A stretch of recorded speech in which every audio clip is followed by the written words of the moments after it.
There is absolutely no part of last night when that game went 1-1 did Luton try and win it. They just didn't. Not exactly chaos football, is it? Which is what I was after. Only when it comes around to us defending. For the first time last night, I thought I saw a football team that's just playing the season out. I just saw a team going through the motions.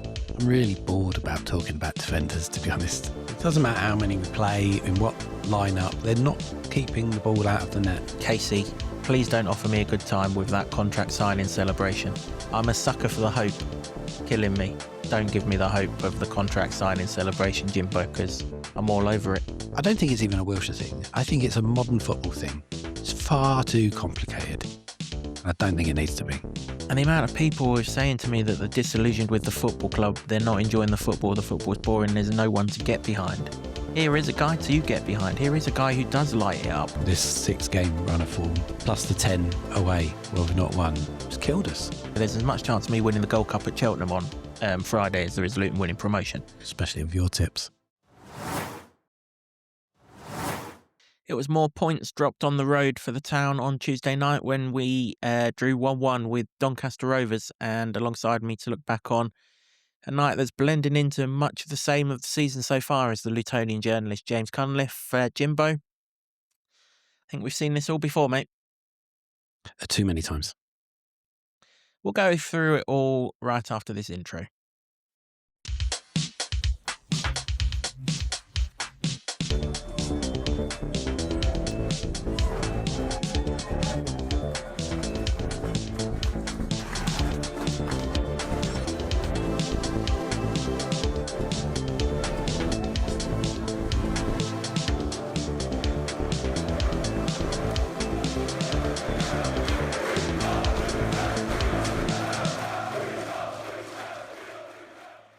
Hello everyone, welcome along to another episode of the Luton Town Supporters Trust podcast, the award-winning, longest-running Luton Town podcast.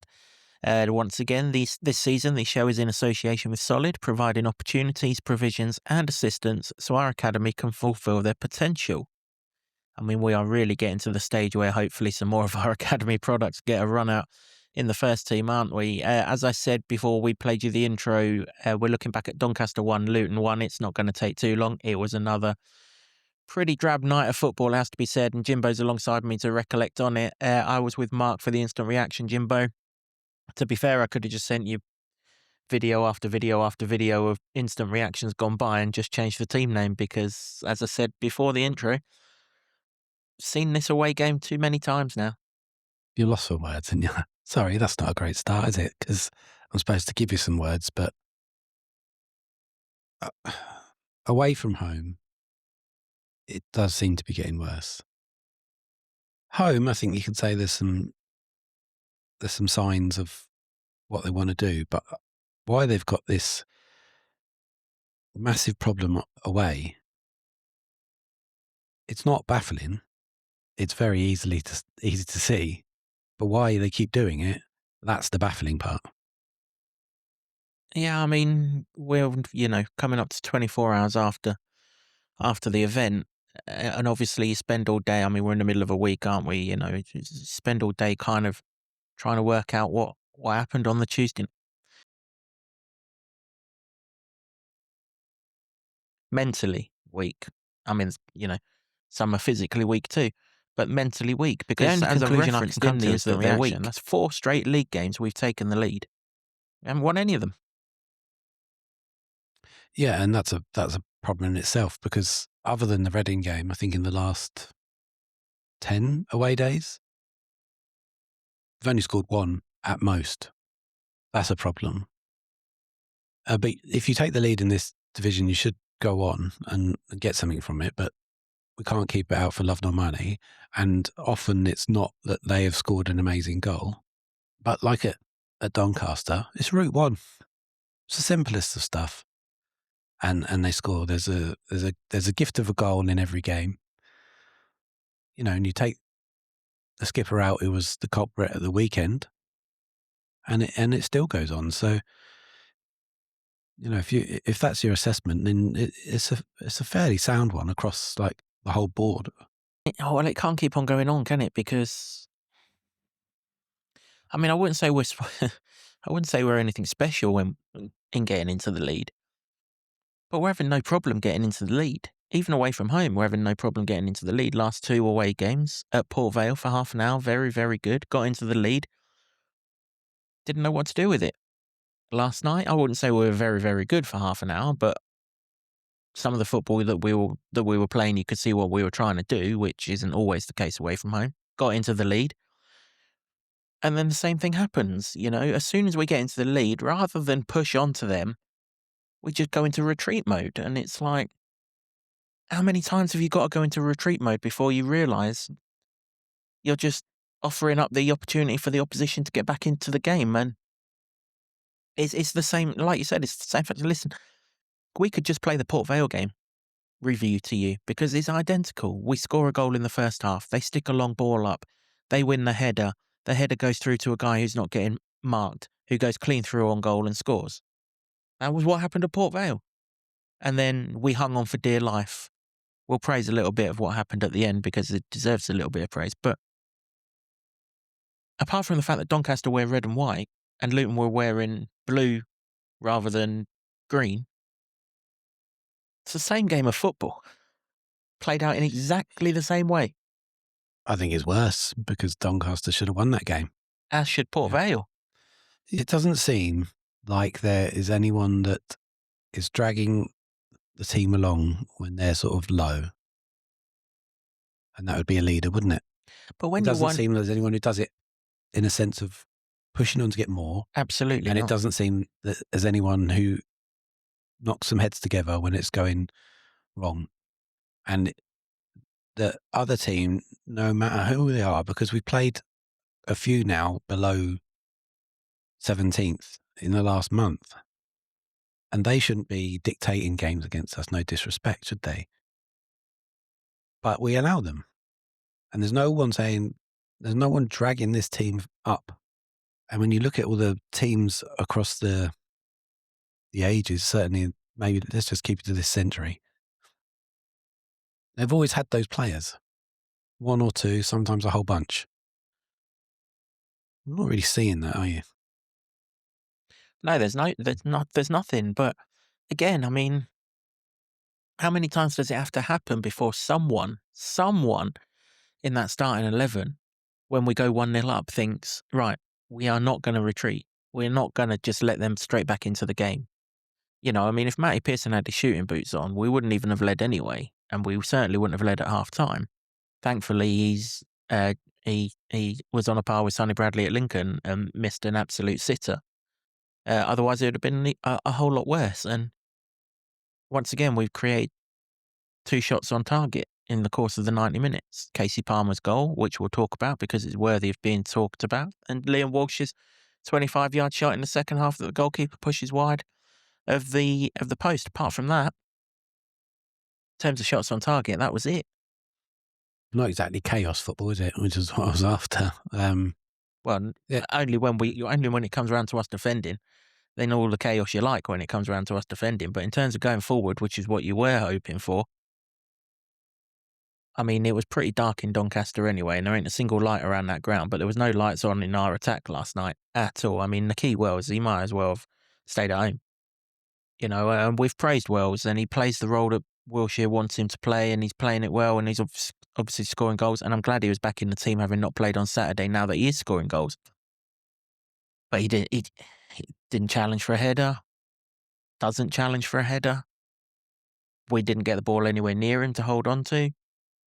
He was just a passenger in the game of football, and when your striker's a passenger, you're in trouble, aren't you, really? Their striker wasn't a passenger, so their striker stuck ball in the back of the net. Yeah, major problem, even though he's technically on goal-scoring form at the moment and should have played at the weekend. But it's only recently that that's the case. We've had this problem for a long time that there's no one holding the ball up. And if you have that, then it's just going to keep coming back. And a lot of the teams aren't subtle about how it comes back. It just gets whacked back into the danger zone and let panic ensue. Cue goal. Yeah, well, why wouldn't you? Because panic does ensue, and that's exactly the problem, isn't it? I mean, we did defend our box a little bit better last night, but again, we can't do it for 90 minutes. our second half performances, save for the trophy, are absolutely pathetic at the minute. And it's just, you kind of wonder where we are, Jimbo. I mean, every time you think, well, it can't get any worse, or it's got to improve, because I don't think it was any worse last night. It just didn't improve. When you think it's got to improve, it doesn't. And we end up watching the same game of football again. I mean, I went down at half time, down into the concourse, go to the toilet, and there was a shock that we were winning because we were away from. But I didn't see anyone who was confident that we'd win the game 1-0 because we've all seen it.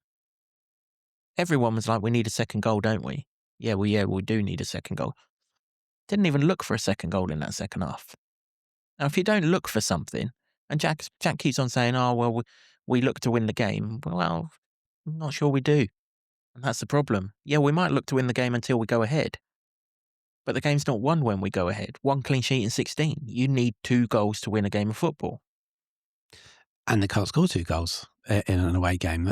But it's a recipe for disaster. They're not even trying to score a second goal, Jimbo. Mm. Certainly last night they didn't. 1 shot on target after Casey Palmer scored, and that was Liam Walsh from 25 yards, and he had to carry the ball 30 yards before he hit it. So you can't exactly say that was created. That was just a good run from Liam Walsh. Nothing after that. You know, goalkeeper could have stood in or sat in one of the many thousands of red seats around the ground. Wouldn't have made the blindest bit of difference. It's killed the promotion hopes. That's long gone. Of course, yeah, it's long gone. But we've been saying that for a month or more, maybe now, and certainly after Reading, that ending pretty much killed it as a season killer. But that's my, and probably you guys who were there last night, 600 of us again there last night watching this. That's the annoyance. Now the result's kind of irrelevant. So try and win the game. Don't try and hang on for a point. Try and win the game. Well, this is, and I come back to something I said in another podcast, that the way that fans are viewing the situation is not, I don't believe, how the people inside the camp are viewing it. They still think, at least publicly, that they're going to challenge for promotion. They tell you. They're not. Yeah. They tell but you. Publicly, that's all we can go with. I can't read minds. No, so of course not. It's publicly they kind of think that, but then you watch them. It's not going to be a promotion season. But then you watch them on a Tuesday night, and we take all our attacking players off and bring all of our defensive players on. You don't win games of football doing that. This was 1-1 when this happened. Mm. There is absolutely no part of last night when that game went 1-1 did Luton try and win it. They just didn't. You look at the game, you look at the decisions in and around the game. There wasn't one decision last night that said to me, Luton are trying to win this. I'll give you examples, and I keep on trying not to keep on coming back to the same thing. But it comes back to the same thing that Walsh-Saville partnership got reinstated again after Casey Palmer got taken off and Saville came on. And the second it happened, the defence drops 20 yards onto the edge of our box. They come 20 yards forward. That goal that they scored, and I know Saville wasn't on by this time, but if we were going after the game and we were pressing them high, we could have been 20 yards further up. That long ball doesn't even need to be challenged for, because it's either going to land on the halfway line, or if it goes to where it was, Kearley's just waiting to mop it up. It's only the fact that we get deeper and deeper and deeper, and then he takes Palmer off, the only one who can carry this team forward, and straight away 20 yards deeper again, and their defence is on the halfway line and we can't get out. I saw a statistic, someone sent me a statistic, I should say, that 14% of the second half was played in Port Vale's. So Port Vale's, I told you it does the same thing. Doncaster's defensive third of the pitch. 14% of the second half. A seventh of the second half was played in their defensive third of the pitch. That's not a team trying to win a game of football, Jim, but it isn't. And so this cobblers that we keep on getting fed, that they think that we can get promoted, Jack might, because he's the one feeding it, but not a single decision he makes and not a single intention on the pitch tells me that anyone thinks that we're trying to get promoted anymore. In fact, I sat there last night for the first time genuinely, and I might have kind of subconsciously felt it before, but for the first time last night, I thought I saw a football team that's just playing the season out. On the beach. Well, it's Doncaster. I'm not sure there was much. Well, there was a fair bit of sand on the pitch. But yeah, I just saw a team going through the motions. Well, when you look at a sub like taking Palmer off and putting Saville on, that doesn't suggest any forward momentum, does it? Because Palmer's an attacking player or attack-minded player, drives forward with the ball. Just scored. And just scored. And Saville just isn't. So that it didn't make sense the last time he did that in the Reading game. And it doesn't make sense now. And what made it even worse last night, had Jack have made the substitution and then turned around and looked at his dugout, he'd have seen his top scorer sat behind him. Now, if you're trying to win a game of football, Jimbo, and you're trying to win promotion, all this stuff that, and I stress, this is what we're being told. It is not what Jimbo and I think. Promotion, there's as much chance of me winning the Gold Cup at Cheltenham on Friday as there is Luton winning promotion. Especially with your tips. Well, I was thinking of me running it, but, but it's not playing the same thing. If you're a team trying to get promoted, your top scorer does not sit on the bench for 90 minutes in a game that you do not win and haven't been winning since the 58th minute. Well, that in itself is mind-blowing, isn't it? Because it's the only one that, he scored 10. Clark has 2, but some of those are penalties. And for a while, he was red hot, wasn't he? And then he shifts him out wide, where he's not as effective. He hasn't scored since. And then people are saying, well, he's gone off the boil since he signed permanent. But he's not been played in a way that would be beneficial to him. He's the only one he's the only one who's not afraid. Palmer aside, actually, now we've seen that. And Richards, who also spent 65 minutes on the bench last night. And they're not playing. They're not having a pop. Yeah, if you're going to win a game, to not play a man that's got 10 goals in his first really full season, isn't it?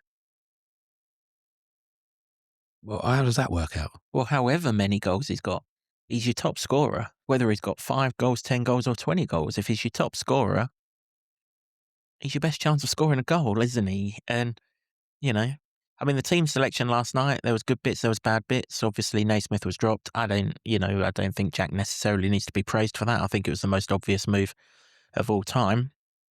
Naismith's dropped and Hakeem Adoffin came in to play right centre-back. Nigel Longwake went into the centre. Joe Johnson was left centre-back. Still persisting with this wing-back nonsense. I feel sorry for Emilio Lawrence. He's come here as a talented technical winger and he's doing an hour of the game defending. Go figure. Izzy Jones the other side doing the same thing. Defensive 2 of Clark and Walsh. 2 behind the striker of Palmer and Vandenberg. Not sure about him. And Nicky Wells up front. So all in all, it was 4 changes from the side that lost to Reading on Saturday. Why are we persisting with this 3 at the back? Now, I like the 2 behind the 1. Don't get me wrong. I think it's worked. But we've played 6 games in it. We've beat Northampton's reserves and Plymouth's reserves. The 4 league games we've played with a 3 at the back, we haven't won any of them. In fact, we haven't won any of our last 6 league games. Now, don't get me wrong. The Wigan game playing 4-2-3-1, or he moved it to 4-4-2 for the second half of the Wigan game, didn't he? And started the Wigan game 4-4-2, second half of the Cardiff game 4-4-2. Was honking. But we're back where we were a year ago. Bloomfield recruited to play a back 4, and within weeks is playing a back 3. Wilshere signed a technical, talented winger in Lawrence, and within weeks he's playing wing back. We just don't seem to learn, and we don't have the conviction to go forward with whatever the plan is. And the plan must have been a back 4, right? He signed Codger permanently. He signed Lawrence. He signed Casey Palmer, who when he arrived he told you guys was a 10. Yet he's playing formations that don't suit any of the 3 of them. And we all know why he's playing this formation, but he wasn't playing last night. So you had an ideal chance to change it. Lawrence, every time Lawrence is on the edge of their box, right now I think something's going to happen. And there isn't many Luton players I feel this about right now. Casey Palmer would be the other one of the team that started last night. Every time Lawrence is within 30 yards of their goal, I feel like he's going to create something or something's going to happen. He's got 2 assists in his last 3 prior to last night. The assist at Port Vale and the assist for the long wait goal against Reading. But then, as soon as we go ahead, we're camped on the edge of our box and he can't create nothing from there. Stick a fullback behind him and put him down the line where he can do some damage. And even if we are defending, at least if he's down the line, we can whack the bloody ball down to him and he can try and counter-attack because he's got some speed, he's got technical ability, he can make something happen. He showed the other day that he's got a shot from 25 yards that whistled just over the crossbar at Port Vale, where he cut inside, whistled it just over the crossbar. He's no use to man or ornament on the edge of our box. That's not a criticism of him. The bits that I would expect him to be good at, he's now showing me he's really, really good at. But I would never expect, and you've only got to look at the guy. He looks about as heavy as a wet paper bag, doesn't he? He's not going to excel in the defensive side of it. So why are we asking him to? I'm really bored about talking about defenders, to be honest. It doesn't matter how many we play, in what lineup. They're not keeping the ball out of the net, are they? So I'd rather front load the team. Yeah, play with none. We've got wingers. We've got loads of wingers. Play the wingers. We've got good 10s. Play them. Get them on the ball. I don't know why it's such a big issue. We're not winning games and we're not going up. Some people fear we're going down. I'm not so sure on that yet. I can see where you're coming from. The points per game, blah, blah. There's too many teams to have to overtake us. They will all be playing each other over the last 10 games. There's too many teams. So yes, we probably need 4 or 5 points to be sure of it, but we'll get them. Yeah, I think there's enough stuff that was happening in home matches that ensures you get those. It won't be enough for anything outrageous. It won't be enough for a last minute push or any. It's not going to be that. There's nothing happening. There is nothing there. Why not try and play with some freedom? Yeah, you're preaching to the converted there, Jimbo. That's for sure. Ultimately, you're not going to win a game of football if you're camped in our half. You're not. You don't score goals from our half. Huddersfield might, but you're not going to score goals from in our half because we haven't got a pacey striker for starters to get us up the pitch. You know, everyone else who plays on the counter-attack, like Reading the other day, when they bang it long, they've got old Kelvin who quite nippy. We haven't got anyone like that. You know, even Pearson was outrunning Wells at times last night, and we both know that Matty Pearson's strength is not his pace. Devante Cole is no quicker. Ali Al-Hamadi, on the rare occasions that he's been seen, doesn't strike me as though he's got any pace. Codger's the only forward that can play centrally that's got pace, and, well, he's played a matter of 10 minutes in the last 2 games, games that we're supposedly out to win, and haven't done so. Palmer's goal was lovely, though. I mean, Casey, please don't offer me a good time with that contract signing celebration. Just stop that. I'm a sucker for the hope killing me. Please don't score as many goals as you like, but don't give me the hope of the contract signing celebration, Jimbo, because I'm all over it. Well, you've got to try and grab hope where you can, mate. But I mean, if Luton can somehow convince Casey Palmer to be a permanent signing, then we might be, I was going to say halfway, but let's reduce that to about a quarter of a way to something next season, as long as they play him like all the time. Yeah, don't not keep taking him off for defensive midfielders. Yeah, I mean, when you look when nothing's going for you and it's pretty drab and everybody's so very frustrated, that could be one bright spark. I think park that for now. Yeah, I mean, I'm not the one who started. He was the one who ran over to the Luton fans and did the signing celebration. They say don't fall in love with a lone player. Well, that went out the window a long time ago. But, you know, maybe next time you can do that signing celebration, Casey. I'll bring a piece of paper down and we'll meet you halfway, sort of thing. Because yeah, I'd love to have him signed permanently. But what a strike! As soon as the ball made its way to him, which I think it was from Walsh, made its way to him, there was a bit of a bobble on it, but he's controlled it and bang. No time for the keeper to set himself. Way too quick for him, even if he had set himself. Luton fans were looking right at it. It was in the second it left his foot. Just the confidence of it. He ran onto it, touched it in his path and wallop. Well, that's what I mean. He exudes confidence. That's the thing. When he's running with the ball at the feet, sometimes it looks like he's missed the ball or he's not carrying it, but he's got it and the defender doesn't quite know what to do. It's kind of hard to shake off it for the majority of the occasions. And if, he's adding that, I mean, he was shooting at the weekend as well.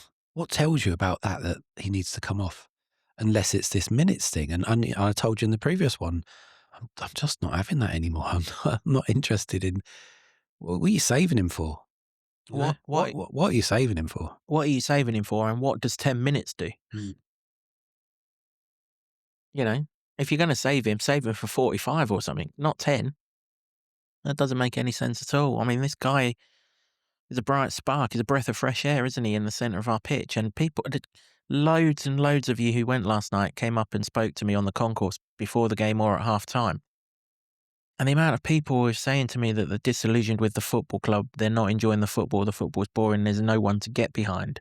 Here is a guy to get behind. Here is a guy who does light it up when he gets on. When he's on the ball, you get the feeling that something's going to happen. Not sometimes it's the other way, isn't it? Sometimes he's on the ball and because he puts the ball at risk, there's the potential that he'll do at Cardiff and trip over it. Well, such is the life of a creative player, but I'd rather that than sideways, Absolutely. nothing happening, no movement in front. He at least, if he ain't seen any movement in front, he'll just run with it anyway.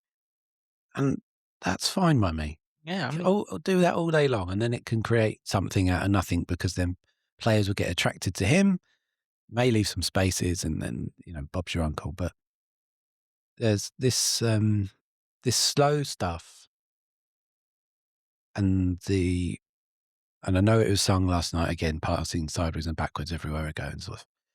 I just feel that is a style of football that works at the more elite level of football. When you're waiting for that slight moment for a world-class striker to have a little bit of an edge, a little bit of a space, and then you've got somebody that can thread it forward. And I don't think it's League One. And I'm admittedly, we only spent 1 year in League One on the way up, and it was incredible. But we had wingers, the fullbacks, in Justin and Stacey. We had the league's best striker. We had one of the best goal-scoring midfielders. And we just went at teams. And it was full throttle. And I think that probably contributes to some of the disillusionment, as you say, because it's still in very, very living memory that we did that. Well, it was exciting. It is when two of the opposition players on the night were members of that team. Yeah, exactly. We just went out there and we blitzed them. And it was very simple. I'm going to say the word Nathan Jones here, but only in the context of looking back at that season. He ain't coming back, people. But he would say, we're going to concentrate on ourselves and we believe we're the best team, we're going to go out there and prove it. And they did. It was so uncomplicated. So good. And I just think, I don't think it's even a Wilshere thing. I think it's a modern football thing. It's far too complicated. And I don't think it needs to be. Well, that's the problem when you appoint all these different people in all these different roles. They've got to look and feel important, haven't they? And you never had them back in the day, did you? And that's the thing, I mean, you and I, when we started watching football, if you and I had heard the phrase set piece coach, we'd have been like, what on earth are you talking about? Now it's to a penny, isn't it? Almost the most important person at a football club, set piece coach, which ironically we haven't got a designated one since McCormack left. But he's out of work, isn't he? Well, this is the thing, though. Alan, can you come and sort out 3 kicks, please? This is the thing, isn't it? Wilshere's football is not inspiring anyone, and people are seeing that Sheehan and McCormack, 2 more members of that League One winning side, are out. of work as a double act to come in. I get that, but you have to probably look at it more realistically. Sheehan's been given championship jobs. That's now his level. Would he come down? Don't think so. McCormack? Maybe, because he coached at Leyton Orient and he played a lot of football lower league. Maybe. I just don't see that as a thing. I'd like to see it. I'd like to imagine it. In realistic terms, don't think it's going to happen. No, not necessarily, but, we've got to go somewhere from here, Jimbo, haven't we? Let's just quickly cover off the rest of the game. It really won't take long. Pearson missed an absolute sitter at the back post towards the end of the first half from a cross, which was happy that he did. And then their equalising goal came 15 minutes after half-time, there or thereabouts. Long ball goes up. Bailey beats Longwick, who was fantastic on the night, actually, Longwick, apart from this particular moment. Bailey wins a flick on, and then striker number 9, whose name's left my head temporarily, has got the run. Hanlon, thank you. Has got the run on Hakeem Dauphin, who's not tracked the run at all. And he's not missing once he goes through, is he? And 1-1. And then we get a bit lucky on a couple of occasions. I say lucky, we worked hard on a couple of occasions. Joe Johnson hacked one off the line, which had hit him prior to getting onto the line. And then right deep into injury time, there's a right old melee, and it looked like the 15 who came on, Clifton, was just about to tap in, and Longwake and Johnson threw themselves at the ball. Longwake's come out second best, he's ended up on a stretcher. But I'm led to believe that he isn't as bad as it looked, which is good. But I think we're already looking at Cal Naismith for Saturday, aren't we? And we'll cover that when we do the preview for the Wickham game. But having waited for so long to be able to defend our box properly, it was kind of refreshing to see that they threw themselves in front of something, because all too often when the ball's fallen at someone's feet this season, they've just had a tap in and scored. Now, Longwake didn't let that happen. He put his body at risk, as was evidenced by the fact that he didn't move afterwards, and it was a good 10 minutes after the full-time whistle that he got stretchered off. Joe Johnson also got hurt in it by putting his body at risk, and Josh Keeley, I'm led to believe, had a dead leg from an incident earlier on in the half as well. So we are putting our bodies at risk, which that defence hasn't done.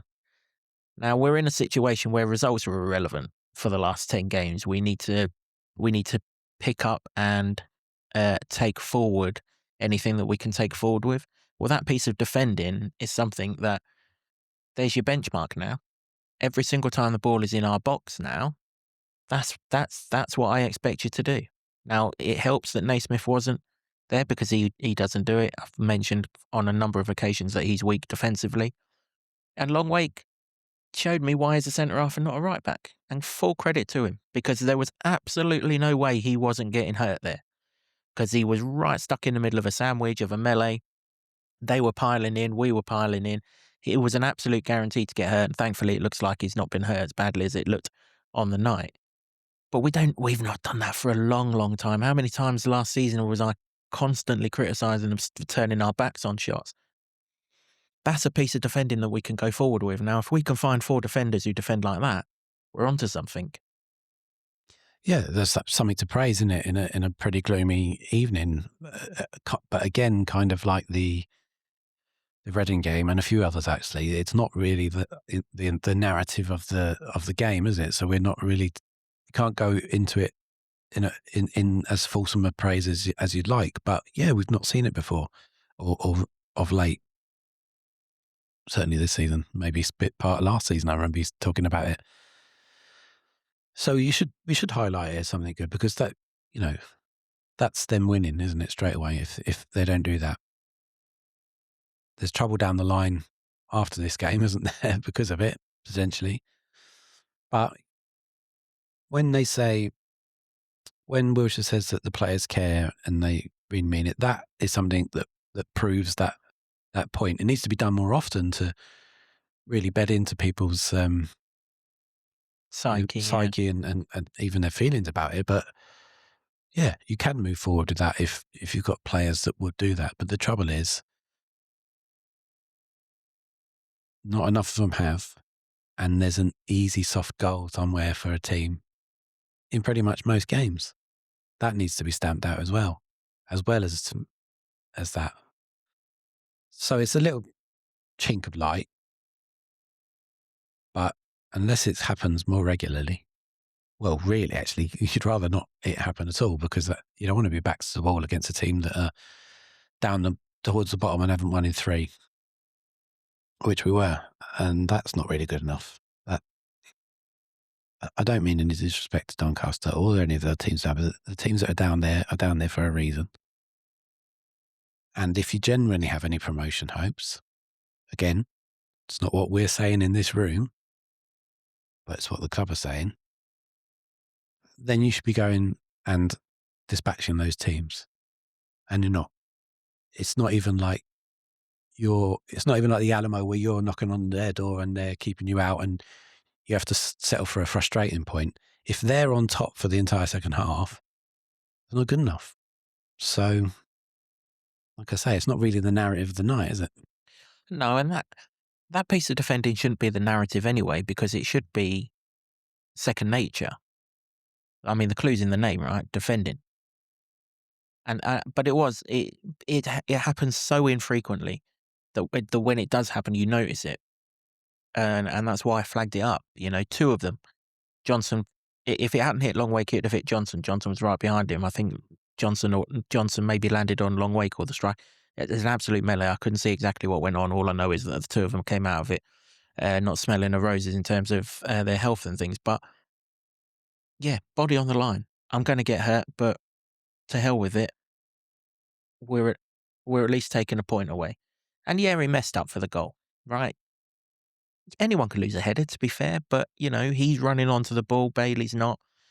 You'd like to think he's centre up. Bailey's not a striker, he's a midfielder. You'd like to think your centre half dominates that and goes and wins that header in much the same way that Mads would have done, because we saw that ball God knows how many times from Northampton last week. He's lost a header, and that's unfortunate, but he's made up for it there. And that's all you can do when you make a mistake, isn't it? Next time you've got a piece of defending to do it. Don't double down on the mistakes. And should we be hanging on? Was it good that we're hanging on against Doncaster? Absolutely not. But, there'll be times where we're hanging on when we're winning a game. I know it seems unlikely right now, but there will be. And then if we can just have that psyche defensively that we can do it because I've done it at Doncaster, then who knows, maybe the next time we're 2-1 up, because it'll obviously never be 1-0. When we're 2-1 up against Reading or against whoever, maybe the next time they'll throw themselves in front of the ball because they know that they can do it. It's that whole thing, isn't it? You don't necessarily know you can do something until you've done it. You think you can, but once you've done it, I can do it, and you go from there. I mean, listen, we're talking real basic level stuff here, aren't we? But that's where we're at defensively. 1 clean sheet in 16. Don't do that by being able to defend, do you? But we've really got to work out where we're going. For me, Jimbo, I mean, it all comes back to me that if you don't try and win a game of football, you're not going to win a game of football. As much as, and in that second half last night, I'm sat there and I'm trying to work out how we're trying to win the game of football. Oh, sometimes you see teams away from home who are under pressure, soaking up pressure, but hitting on the counter attack. So then I'm looking, well, who's going to hit them on the counter attack? Nicky Wells? Nope, definitely not going to hit them on the counter attack. Our 2 wing backs, both on the edge of our box because we've been pinned in, not using this on the counter attack.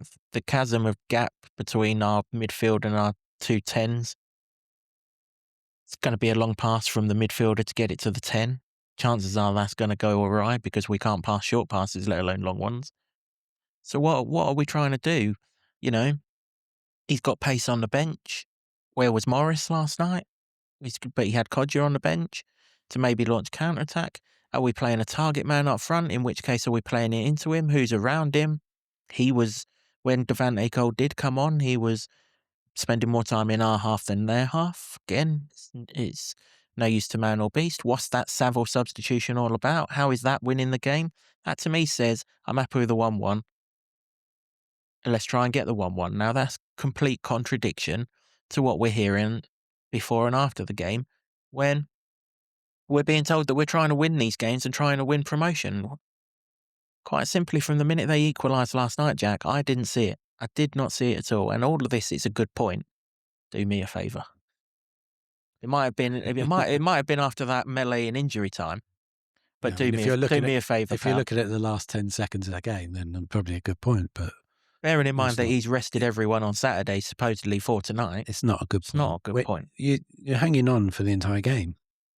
It's not a good point. You shouldn't be hanging on against a team like towards the bottom. Again, I don't mean any disrespect, but they've been beaten a lot for a reason. And they look like they were better. You wouldn't have begrudged them being in our position in the league and us being in their position in the league if you were looking at it like that. And that's a really, this 6-game run of form, plus the 10 away where we've not won, it's killed us. Yeah, it has. Yeah. And again, it comes down to what are we trying? Who are we on the pitch, and what are we trying to do on the pitch? How are we trying to win these games of football? Now, don't get me wrong, we're going ahead in these games, and that's absolutely good. But why is it the second that we go ahead, it stops? Identify what the problem is. It's a problem somewhere, because it happens all the time. I reiterate, 4 straight league games, home and away, that we've led. Burton, we never even looked like scoring a second goal. Port Vale, we never looked like scoring a second goal. Last night, never looked to score a second goal. That's 3 of the 4 games that we've gone in front. Forget actually scoring the second goal. We haven't even looked to score a second goal. And you know what's coming. You're sat in the away end or home end, wherever. You know what's coming. You're just waiting. Last night, it came in the 58th minute. Against Burton, it came in the 90-whatever minute, second minute. But you know it's coming. And poor old Josh Kearley's making save after save after save. And eventually he's getting nothing to show for it because he's being let down by the people in front of him. And it all comes down to the fact that we go ahead and we just drop and drop and drop and drop. Who is going to stop that from happening? That to me is the immediate problem, right? The closer you let them get to your goal, the heightened the chances of them scoring. In much the same way, the further away we get from their goal, the less chance there is of us scoring. I mean, I say it on this podcast a lot, I'm a simple guy. To me, that's just simple logic. Yeah, well, which is why comparatively, if you look at seasons past, the League One team of last, we were a totally different position, totally different level of confidence, mindset, everything. But we had players that would drag that team through. It did get tough sometimes, and we got through it. But maybe it's more akin to looking at the last season in League Two, the 30-point deduction season. Well, that team, we knew we were doomed and everything, but that team had fight and heart, and it was led by, although his legs had gone, Kevin Nichols, who would scream and shout and drag that team through to almost to the point where we gave it a really good go in trying to survive. I don't think that's there anymore. That you could say it's that there in modern football anymore, but it's certainly not here in this team. No, it's not. It's not. And listen, I go back to what I said in the last podcast. Now, there are an awful lot of people who have had enough of Wilshere. And I can't really defend it, to be fair. The only way I can defend it is like I did in the last podcast. Not defend it, but, maybe counter it. Is what I said in the last podcast. How many more managers have we got to get through before we stumble on the right one? Ultimately, it's the same people who's going to appoint the next one who's appointed the last 2, who are seemingly failures. Well, it's looking like it. I mean, Bloomfield was sacked. In 2026, Wilshere's played 13 league games. We've got 13 points. It's a point a game. If we carry this on to next season and don't improve, and we pick up at the same level, that's 46 points. That does not keep you in League One. So there has to be some improvement somewhere along the lines. That, how many times have we got to see this same record or hear this same record or see this same movie, Jack, before when we go 1-0 up, something happens? You know, But what made you on Saturday think that taking Casey Palmer off was therefore the right thing to do on the Tuesday night? It didn't work Saturday. You were 2-1 up when he went off on Saturday and lost. We were 1-1 last night, and lucky that we didn't lose. What are we seeing within that substitution? If that substitution happens in the 50th minute, fair enough. But in the 78th minute, if he can't do another 12 minutes, then put it on him and say, why can't you do the other 12 minutes? But I don't think that's the case. Because again, I didn't see him knackered or anything else like that last night. We couldn't get out, but that wasn't on Casey Palmer. That was on the fact that we just kept going deeper and deeper and deeper and getting further and further away from their goal, our striker, and Casey Palmer was one of the 10s, wasn't he? He was getting further and further away from the midfielders who were dropping deeper. If it didn't work Saturday, why was it going to work last night? Well, that's one of the other things that I'm seeing regularly. And again, it's perfectly understandable why people would say this, that there's not any learning from mistakes. And that's a big problem, because you can say, Jack is an inexperienced manager, but he's got experienced people behind him and analysts and all this stuff we're talking about here. What are they seeing that we're not? Now, is it a thing that they see it in training and they're not able to do it in match days? Well, we've contemplated that theory for 2 years. And if that's the case, then you've got to pick the players that can do it, or find the players that can do it. It's all very well and good seeing it in training and thinking, that's good and that will work. But in reality, if it doesn't, then that's the acid test, isn't it? Well, the penny needs to drop that in training they're playing against our defence. And every other team that plays against our defence scores goals. So we don't look any different in training to the opposition do they? Very good point. We're not bringing in a different defence for us to train against, are we? They're training against our defence. Yeah, okay, you sold me on that one. But, what are we trying to achieve with this 3 at the back? Okay, I understand the whole point of three at the back when we're up against a front 3. It worked perfectly well at Stockport. Of course it did. Who plays a front 3 against Luton these days? Last night they didn't. They played a 4-2-3-1. Very, very few people play 3 up top. And if they do, then yeah, absolutely it works, because then you can mark all 3 of them. But we had 3 marking 1 last night and they still failed to do it, because he still scored. He still went clean through on goal and scored. And also, the other thing with it is your centre-backs are then meant to join in. Reece Burke was absolutely superb at it, wasn't he? He would join into the attacks. How many times were Joe Johnson and Hakeem Odoffin in the final third last night? Very few. So again, it's not getting us anywhere.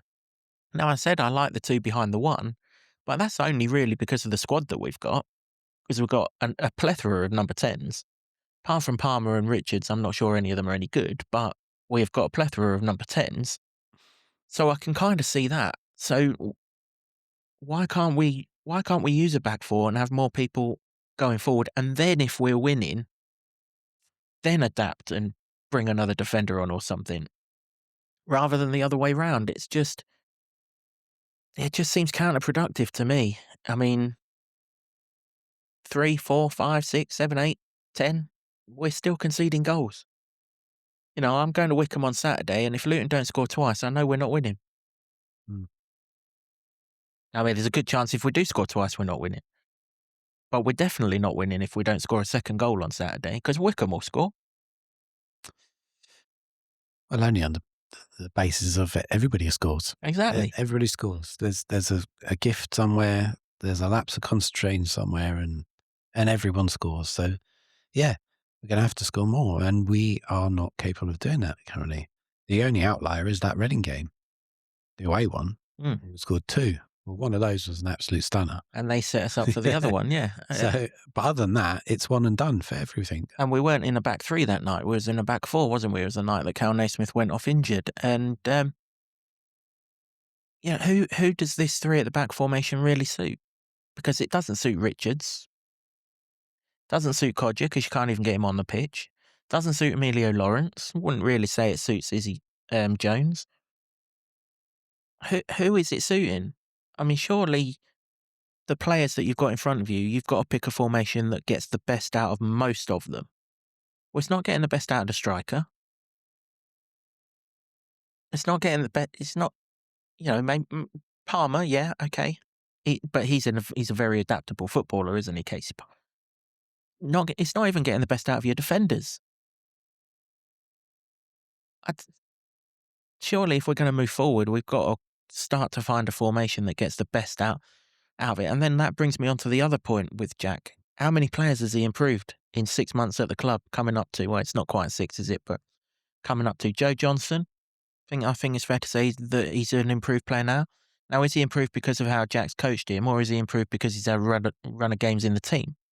Only they will know that. But let's give credit where it's due. Let's say that he's improved Joe Johnson. Anyone else who's been coached up under Jack? I can't think of many immediately. You could say he's found a good role for Liam Walsh, a position and a style that suits Liam Walsh to his heart's content, so much so that he left him out after his best performance in a Luton shirt the other day, but that's by the by. So let's say 2. He's getting the best out of Nicky Wells, but I don't think that's necessarily the best for the team. Well, it's not the best Nicky Wells, though, is it? He used to be prolific. Yeah. So where are other than the fact that, like I said in the last podcast, we'll just go back to square one if we dismiss him, where is the overwhelming evidence to keep him, apart from we've begun the journey, we've got to finish the journey? Because ultimately, if we go back to the traffic jam analogy that I used the other day, you've got to hope that your car's got enough petrol to get you to the end, haven't you? And if it hasn't, we're knackered. There's a lot of 3-word tweets out there saying, get Jack out, blah, blah, blah. And maybe this is a question for people out there. What's the next step? What's the logical next step for that? It's all very well saying that, get him out, but then what? You've already said it still be the same people that pick the next guy. And I do see people say, well, they'll pick another inexperienced manager. Well, that is apart from John Steele, that is what they've done for a decade. So that is the MO, isn't it? That's what will happen. So what, put it in the comments, because I'm all ears. But what would be the next step of that, logically? I'd like to hear the more reasoned argument than just outbursts of get him out. My personal view is there doesn't seem any signs that that's going to happen, realistically. I think that they have looked at how the Bloomfield thing happened. And even though, yes, there's some people out there in Twitter land pointing out that when Bloomfield went, he had 1.45 points per game compared to Jack's 1.23, I think it is, or 5. But he'd also taken Luton down as well and not improved them. So I'm not sure it's going to happen on that front. But also, they've just backed him to a certain degree. Not that much, but to a certain degree, and getting players in January. And we said, even before the January transfer window, it's going to be 2 or 3 windows for that to sort itself out. But you have to give one manager 2 or 3 windows. But if you get rid of Jack, again, who do you bring in? But then you go back to square one of that point of view, don't you? And you've wasted all that time. And maybe some of you are okay with that because we're not going anywhere fast. But I think that, and I've got no inside info on this, just a gut feel that they will try and give him more time. I mean, that's generally their MO, isn't it? Generally, they give longer than most managers would get. They get to the point where it's absolutely incomprehensible that you can go forward anymore. Although, again, ironically, they sacked Rob Edwards after his best performance in about 10 games. Whereas, they could have sacked Bloomfield after West Brom and no one would have batted an eyelid. But they didn't, and they sacked him after Stevenage when it had got beyond rock bottom. We all know, anyone who was in the away end that day, we all know that had run its course, well and truly run its course. And that day just confirmed it. We're not there yet, but we are approaching the stage where improvement has to happen. Now, there's no point in keeping Jack if he and we are not going to improve. That's just pointless. As I just pointed out, in 2026, we've played 13 league games, picked up 13 points, 3 wins, 4 draws, 6 defeats. It's unacceptable. But it's more acceptable if you're at the start of a journey. But this will all come back to a podcast that we did a few weeks ago after the Huddersfield game. What is our plan? What is our journey? What are we as a football club? Now, when you mentioned that they appointed Nathan Jones, the plan was there in black and white. Championship football by 2020. So when Nathan Jones, or when the football team messed up, let's go with Nathan Jones, messed up against Blackpool when he brought Jordan Cook on instead of Jonathan Smith to see that game out, and it ended up that Cook scored the own goal in the semi-final against Blackpool. When he messed up, people were easier. The disappointment was easier to get over because Championship football in 2020. Well, also, we'd not gone to the Premier League, and that's a big problem for people because they've seen the heights and things that can be achieved. But where are we going? Now, if we're on the start of a journey under Jack, then he'll get a little bit more slack whilst he's trying to sort things out. But if we're on a journey under Jack that's getting promoted this season, which is the only thing that's been communicated to us, and I can't believe anyone's stupid enough within the 4 walls of Kenilworth Road to think that we are, then they're not going anywhere with him, are they? Because he's not taken us to to the Championship. He's just not right now. So we need an update on where it is, where we are. And if we are going on this journey under Jack, that's absolutely fine. Point out where the journey is to. If the journey's to the Championship in 2 seasons' time, because next season we realise we've still got some more players that we need to get rid of. Look, if you tell Luton fans you've got more players you need to get rid of, you're not going to get an argument. I sit on the terraces. They're happy for all of them to go, with the exception of half, 5 or 6. They wouldn't bat an eyelid if any of them go. So that, if you say, look, we need the summer to turn this around, we're probably going to need January as well. Next season, we're going to have a bit of fun. We're going to try and win some games, win more than what we lose, hover around mid-table. Maybe if the stars align, we go to the playoffs and we're going to have a right good crack at the Virtue Trophy again, and maybe a little cup run in the FA Cup or whatever. And then the following season, under no pretenses, promotion is a must. And I think people will get on board with it because we're not going anywhere right now and people can see that.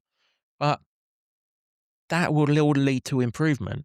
We can't just have this situation where there's no improvement, we're going nowhere, no one's telling us what we are and what we're doing, and we're just in a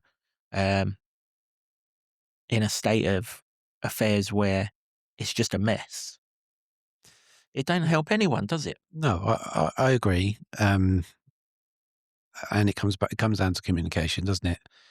But I'll pose a theory in a minute, maybe devil's advocate. But firstly, obviously, that if you're on social media, you've seen quite a few people posting or retweeting about the last interview that Gary Sweet gave to BBC Three Counties. They've just clipped up the bit where he said that anything but promotion is unacceptable. So that would become a pinch point, presumably at the end of the season, or when it's mathematically impossible. Well, what does unacceptable look like? But maybe it's just a theory for you to ponder. We talk about there's not been enough communication, but what if there has been? What if, because they have said that the stadium is the most important thing for Luton Town's future and the immediate period. Obviously not exact quotes. They have said short-term pain, long-term gain. And, people won't like to hear that. because the stadium is at least 2 years away. But maybe that is the direction. Maybe that they've said it and everything else is almost superfluous to the rest, to that thing. And if that's the case, how do you feel about that? But they have said it. Maybe that is the direction. It doesn't then, I suppose, marry up with the argument about promotion is the goal, playoff, or he said automatic promotion at the time, but playoffs. And that failure to do that would be unacceptable. So where do you sit with that? Yeah, you just answered it, haven't you? If you communicate something, you've got to go through with it. You can't communicate something and then contradict yourself 5 minutes later.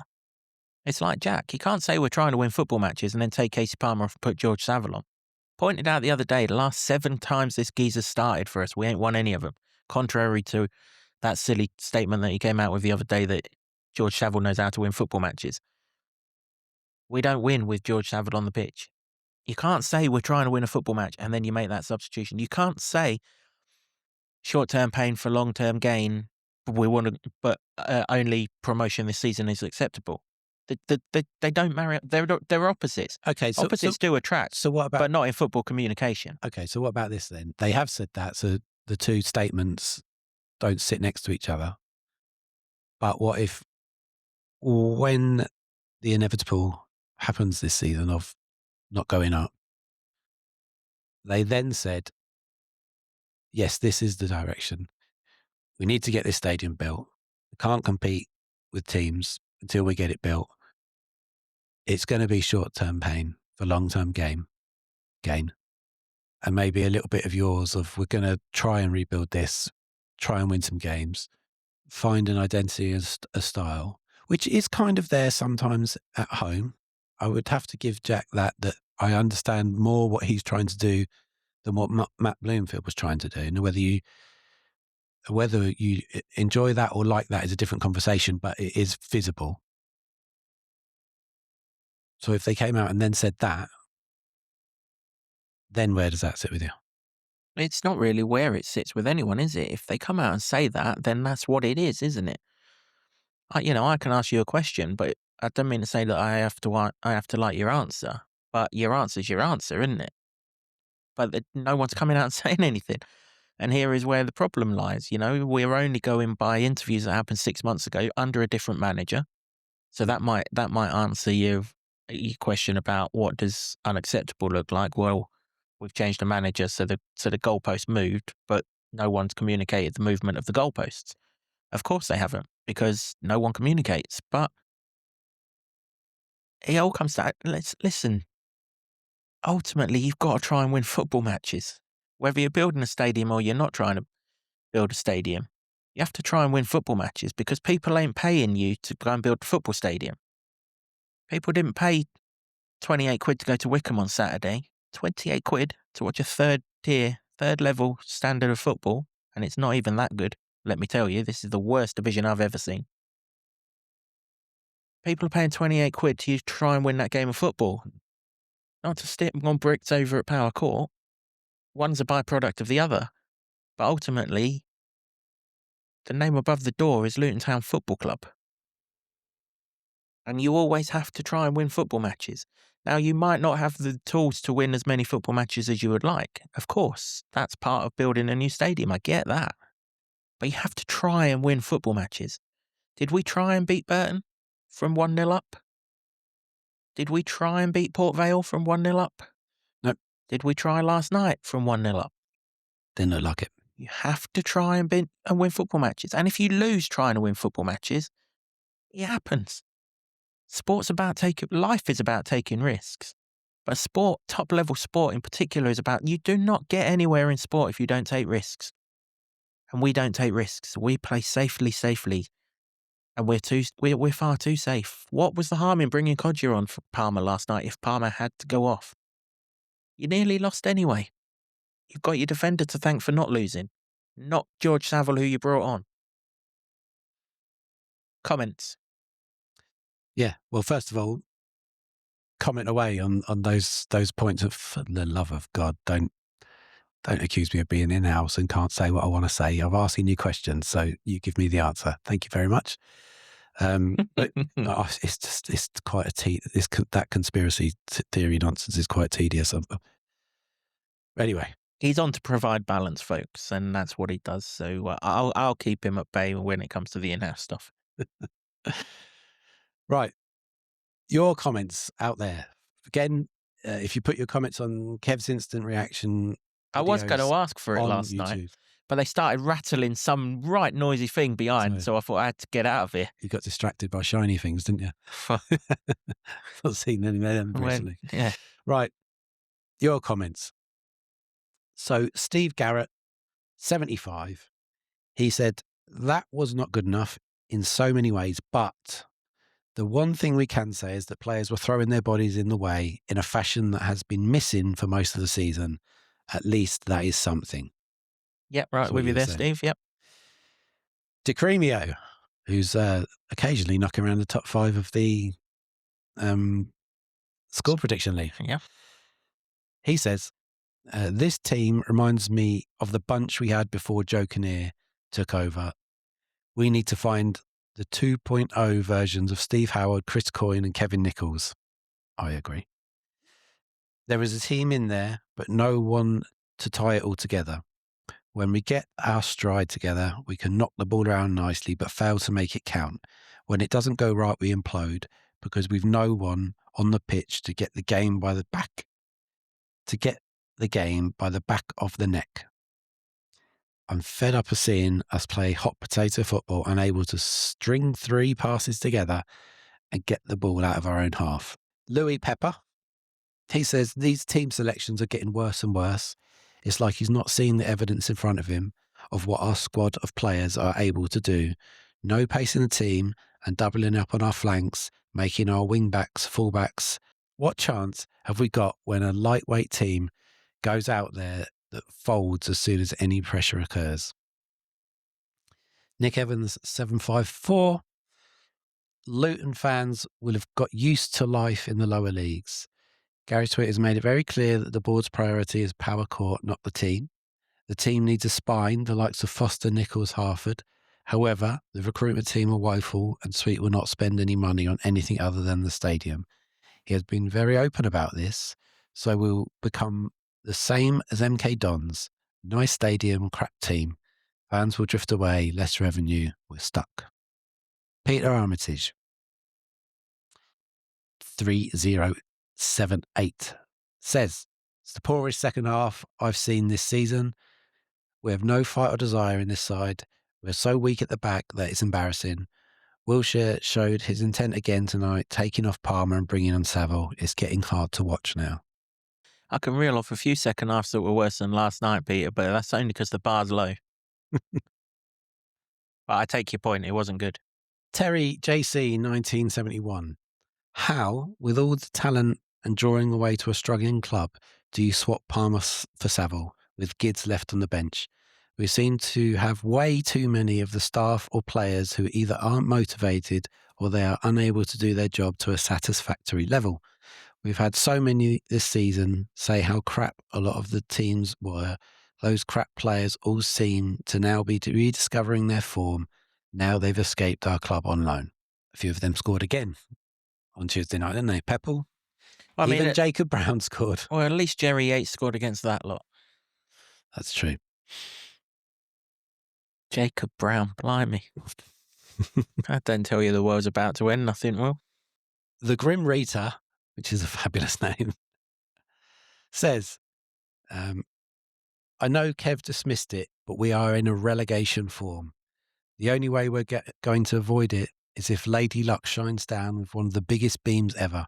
Kudos to JJ and Nige for throwing themselves at the ball and Keeley, who again kept us in it. You don't think that, no? Kev didn't dismiss that we're in relegation form. Kev dismissed we're in a relegation battle. Ah, there you go. Context. Last one then. Sam H 568 said, failing to grind out wins is a terrible look, especially when we are officially still in the playoff hunt. least that's what the club wants us to think. Let's face it, promotion has been dead and buried for weeks, and these performances are just confirming it. Only positive is we have somewhat managed to conspire to get 2 points on the road from 2 consecutive games. Proper scraping the barrel stuff there. And that's what we're reduced to, Sam, isn't it? Scraping the barrel. And we shouldn't really be at that stage at all. And, let's hope now we're hitting a level where from here on in, everything just improves. Now, improvement might only be token improvement. It might only be small improvements and increments and things like that. But at some point, we have to improve. You can back whatever you want to back, but it's got to improve. You can reference my tips from Cheltenham again, albeit if you knew how to place a bet, you'd be laughing. But, if we keep backing the same one and it don't improve, we ain't going to get no more dough, are we? And it's the same it's the same thing here. If we keep backing whoever we keep backing, whether it's Jack, whether it's Matt, whether it's Rob, whether it's Joe Kinnear, whether it's David Pleat, whoever we're backing has to improve. Now, that's on him. It's not on Gary.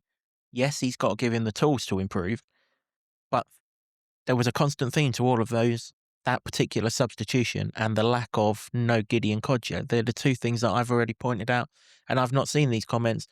I've only seen them at a glance. I don't know which ones you're picking out. I leave that to you, and that's fine. But it's obvious, and it's 2 games on the trot that it's been obvious, and it's 2 games on the trot that it's detrimentally hampered us. Now, if it happens a third time, someone needs to be asking some questions.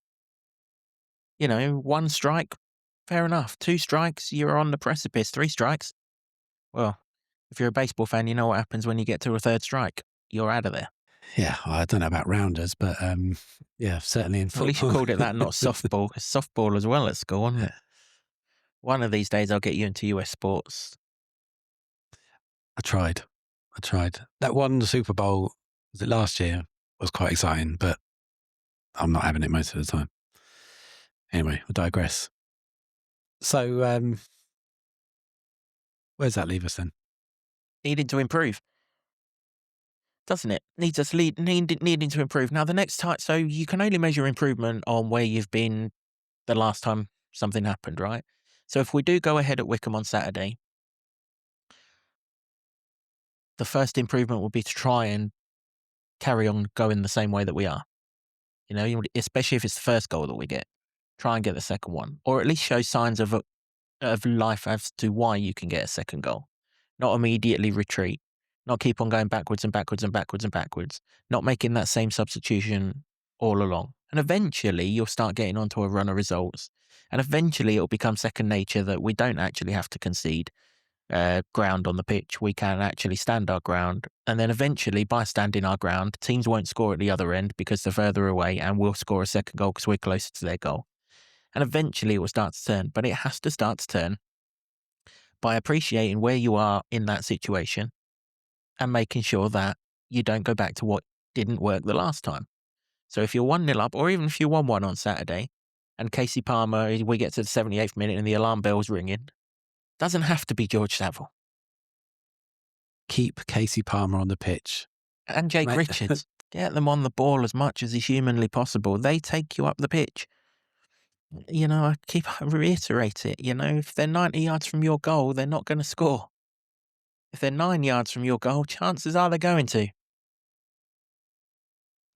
Simple, isn't it? I think so. But obviously, like I said, who was it? Bill Shankly? Football's a simple game complicated by idiots. Was it Bill Shankly? Was that it? Or was that Cloughie? Whoever it was, I'm starting to understand where he was coming from with regards to that comment. Lots of correct scores last night, Jimbo. 7 of them. I mean, you got a draw as well. Well done. But there was never any danger of it being 4-4, let me tell you. I was struggling with Desmond. What's the head-to-head score here then? Don't know. I haven't worked it out yet. But I also got a draw, so you haven't gained anything last night. I think I'm ahead. But 1-1 was said by Craig Clark, 5466, Ian.Iron, Richard Tyson, Holliston Hatter, Bryn Watson, B2B, Martin F04W. I understand where you mean now that these YouTube handles don't roll off the tongue. And M1. Apart from the Grim Reaper, which is a fabulous name.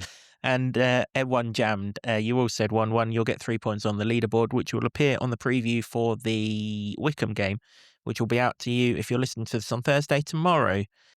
Yeah, that's pretty much it for this episode of the podcast. Just a reminder to you guys that there are still tickets available for our Solid event on Monday, the 23rd of March. 4 members of that conference winning side, Paul Benson, Alex Lawless, Ronnie Henry and Jake Howes will join me in the Eric Morecambe suite for a night of nostalgia, a look ahead to the future with the Academy, and a Q&A and everything in between. Doors open at 6:30. The evening starts 7:30. Parking is available. All the details on the Trust socials and the Trust website, and I'll put the booking link on the show notes for this podcast, so you can just go straight into there. £10 for adults, £5 for concessions, and a good night will be had, because boy, do we need some nostalgia to forget this current ongoing malaise. We do, although don't do what I did, which was stumble across Jake Howell's retweet of that Trust tweet about this event, and then go through his feed and then watch for the first time ever, in my case, the penalty shootout of the player final against Wimbledon. Don't do that because it will upset you. And also, do you know Jake Howells is only 34? He doesn't play football anymore. Bonkers. Definitely don't do that first bit, because nothing good comes of watching that penalty shootout again. And but definitely do book tickets for the event, and I promise you we won't mention that penalty shootout at all. At all. It's all right by me. Absolutely. That's glutton for punishment. Watch the whole bloody 6 minutes of it. I don't know why. I don't know why you did either. I bet Lawless and Walker still missed, didn't they? Oh, they missed. Well, Yeah, one they missed. bloody missed. One missed, that's for sure. Yeah, enough of that. That is it for this episode of the podcast. Thanks for all of your comments and everyone who came up to me last night. I share your pain. I'm on the terraces with you. I completely understand where you're coming from and the disillusionment and everything else, and I hear you, and hopefully I've portrayed your views for the last hour or so on this podcast. The two of us have, and that's what we'll always do, win, lose or draw. Thanks as always to the folks here at Marsh House, particularly this month where we seemingly in here every single day of the week. And of course to Sean Grant and the Wolfgang for our intro music. Until next time, where we'll preview a bit more local game away to Wickham from Jimbo and myself. Just improve, town. Just improve.